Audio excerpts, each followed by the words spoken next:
Makoto from Married at First Sight Mzansi is not the kind of friend you keep around once you get into a happy relationship. Allow me to explain why. Hey guys and dolls, it's me, Kay Tatiana, your favorite lifestyle and entertainment journalist, here to give you another Married at First Sight Mzansi review. And if something looks different, it's because my face is swollen from dental surgery. So this review is actually mostly going to be a voiceover. I promise you guys I'm fine. My surgeon did a great job. I'm on all the meds. I'm sleeping throughout the day. But I couldn't leave you guys without a Married at First Sight Mzansi review. And I even watched the episodes twice, so I have lots of notes for you guys. Following up from last week's Why Did I Get Married vibes, the couple continues playing the question game where they ask anonymous questions from the box that the other contestants had written for each other, and Portia is the first one to ask Balisa if she thinks her husband is abusive, and immediately Balisa bursts into tears. As she's fighting the tears, she says she doesn't have an answer to that and she's not going to say something, but Makoto keeps egging her on. She keeps saying, say something, Chowi boo, Ajomi. And even if you guys had spoken about it and had a previous plan before, looking at her reaction now, I don't think girl was in the right frame of mind to say what her friend may have wanted her to say. Of course, Tepo immediately gets up and leaves, doesn't even flinch when his wife is in tears, doesn't feel sorry for her, doesn't put a hand on her shoulder, doesn't say, yo, baby, sorry, nothing. Goes to show that he doesn't care about this woman, not just as his wife, but as a fellow human being, and he immediately leaves. And relationship-wise, or not even in a relationship context, the fact that he shows zero care for another human, big red flag to me. He later catches up with Pastor X in the car about the question and the accusation, and the whole time he's just speaking about his reputation. And what I'm getting from the audience's reaction to this and his reaction to this is that we as people and as a society need to expand the definition of abuse beyond fists and sexual assault. If a husband makes vows to his wife and makes promises to his wife to look after and to care for her, and at the first sign that he's upset, takes those things away from her, even though they're still married, to me, that's abuse, bro. I've been in long-term relationships. My parents have been married since God knows how long before I was born. I've never seen my dad tell my mom, oh, I'm not going to pay rent this month because I'm upset. You're not going to be able to use my car. You're not going to be able to buy groceries. That's not how a proper husband and a head of household moves.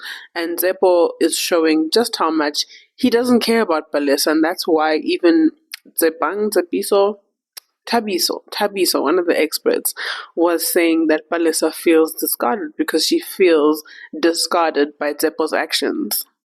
I also want to say that I feel like Bongani's criticism of Balisa not wanting to speak in front of Tepo when he returns to the table is wrong. It's unfair because even I wouldn't want to speak in front of my tormentor.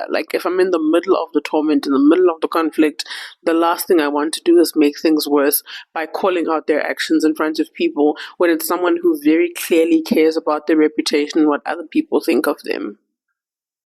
The question of Tepo calling Balisa ugly comes up again, and it's ironic to me that Portia is the one to answer the question in saying this is what we heard and this is how we interpreted it, but I'm glad that they addressed it. And Bongani tries to explain it away by saying that, Tepo just brought up the makeup question and he feels like his wife never wants to be seen without makeup, but then you guys are justifying whatever fear or insecurity you may think she has. You think she wears too much makeup, and the day she takes it off, you're passing comments about her, and now the whole cast is gossiping about her being ugly. Obviously, her fears were valid. The next day, Pastor X tries to get down to the bottom of the disagreement and the belief that Tepo is abusive, starting with a conversation with Makoto where she gives a clear answer for her perspective. And she says Balisa is not the reason for her view, in that she did not accuse him of what she was saying to her friend. She just shared, her experiences in her marriage, and her friend is the one who interpreted it as abusive, even though her friend is actually not the one who asked the question. Tepo then comes back down and he's very flippant. He doesn't want to sit next to Balisa. He doesn't want to hear her out. His attitude is just so terrible. Even, I get that she's your wife for all intents and purposes of the experiment, but even on a human level, this is a human being who's hurt and who said she's been hurt by you. And I know you take umbrage to the fact that you're being accused of these things, but to not even show her even a millimeter of care just makes you look like a terrible person, Tepo. What kind of husband do you expect us as the viewers to think of you as when you hurt your wife and your first instinct isn't to comfort her and show her care? Your first instinct is to stop speaking to her, to throw her away, and to punish her, and to not only punish her, but to punish the people who've asked the question. It just makes you look, yeah. There are so many words I could use, but because you have such a big vocabulary, it's like you can pick one, Jim. Ice break for my jaw, because all that talking makes things a bit tense. I can't believe that Makoto had us feeling sorry for Pastor Breezy this episode, because just as her and Balisa are debriefing in the hot tub, he comes to join them and immediately Ukao picks a fight. And I'm like, "Aibo, dog, he just arrived. He hasn't even sat down yet and I'm shouting Makoto." She then complains about how she wants loyalty from him, but I'm just like, girl, having watched this whole season, what are you giving him in return? And you can't expect loyalty from some failed rounds. Like, what are you showing this man that makes him want to invest in this relationship long term, not just in terms of loyalty, but in terms of all the other things that you want him to give you? It killed me when she confronted him about not standing up to Zep on her behalf and comparing it to Reason and Gigi Lemaine. But come on, man. How you gonna compare this dude to Reason? Reason is about it, and he's always been that way, whether it relates to Gigi Lemaine, his kids, his family, whatever. If you say something about Reason, he's gonna want you to say it to his face. From what you've seen living with and being in a relationship with Nkululeko, is he that kind of person? And is it logical for you to expect him to show up in that way for you and for this relationship? Let's apply our minds a little bit, Makoto. It actually got so bad that Balisa even tried to defend him, and though Makoto jumped down her throat, Balisa was just like, "Oksalayo chomi, this man doesn't deserve what you're doing to him." And I know she didn't hear her in the moment and again at the dinner, but watching the show back after the fact, I hope Makoto sees what her friend was trying to say to her.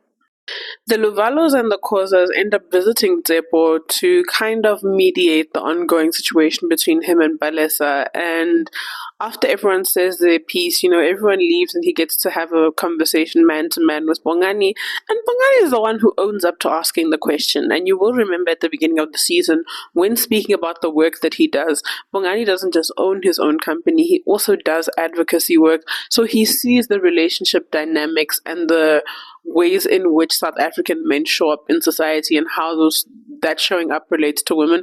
So I think Bongani knows what he's talking about, and I really wish Tepo had taken the time out to actually listen to him and the things that he was trying to teach him, because like again I said at the beginning of this video, I do believe that him taking those resources away from his wife counts as abusive behavior.